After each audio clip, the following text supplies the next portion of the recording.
మీకు తెలుసా, హనుమంతుడు ఒక నిండు సభలో తన గుండెను తనే చీల్చుకున్నాడు అని. రావణ సంహారం ముగిసింది.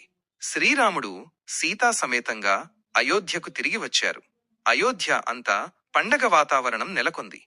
శ్రీరాముడికి పట్టాభిషేకం ఘనంగా జరిగింది. ఆ సమయంలో రాముడు తనకు సహాయం చేసిన వానర సైన్యానికి, మిత్రులకు విలువైన బహుమతులు ఇస్తుంటారు. అప్పుడు సీతాదేవి తన మెడలో ఉన్న అత్యంత విలువైన ముత్యాల హారాన్ని తీసి ఎంతో ప్రేమతో హనుమంతుడికి బహుమతిగా ఇస్తుంది.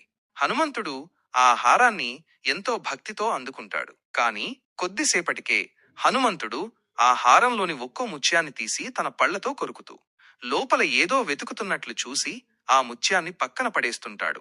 ఇది చూసిన సభలోని వారంతా ఆశ్చర్యపోతారు. కొందరు హనుమంతుణ్ణి చూసి నవ్వుకుంటూ, కోతికి ముత్యాల విలువ ఏం తెలుస్తుంది, అంత విలువైన హారాన్ని నాశనం చేస్తున్నాడు అని గుసగుసలాడుకుంటారు. అప్పుడు సభలోని ఒకరు లేచి, హనుమ, సీతమ్మ వారిచ్చిన అంత విలువైన హారాన్ని ఎందుకు పాడు చేస్తున్నావు, అందులో ఏం వెతుకుతున్నావు అని అడుగుతారు.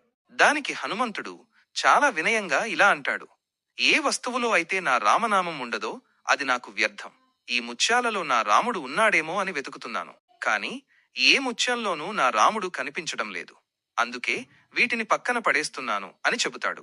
అప్పుడు అక్కడున్న వారు ఎగతాళి చేస్తూ, మరి నీ శరీరంలో రాముడు ఉన్నాడా అని అడుగుతారు.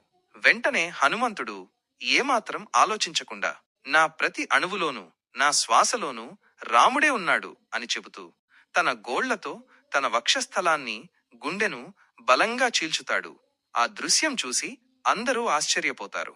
హనుమంతుడి హృదయం లోపల శ్రీరాముడు మరియు సీతాదేవి కొలువై ఉండటం అందరికీ కనిపిస్తుంది. ఆ అచంచల భక్తిని చూసి శ్రీరాముడు కన్నీళ్లు పెట్టుకుని హనుమంతుడిని దగ్గరకు తీసుకుని ఆలింగనం చేసుకుంటాడు.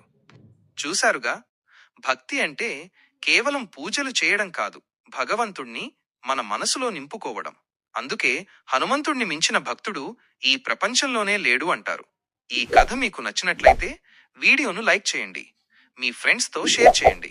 మరిన్ని భక్తి కథల కోసం మన ఛానల్ని ఇప్పుడే సబ్స్క్రైబ్ చేసుకోండి.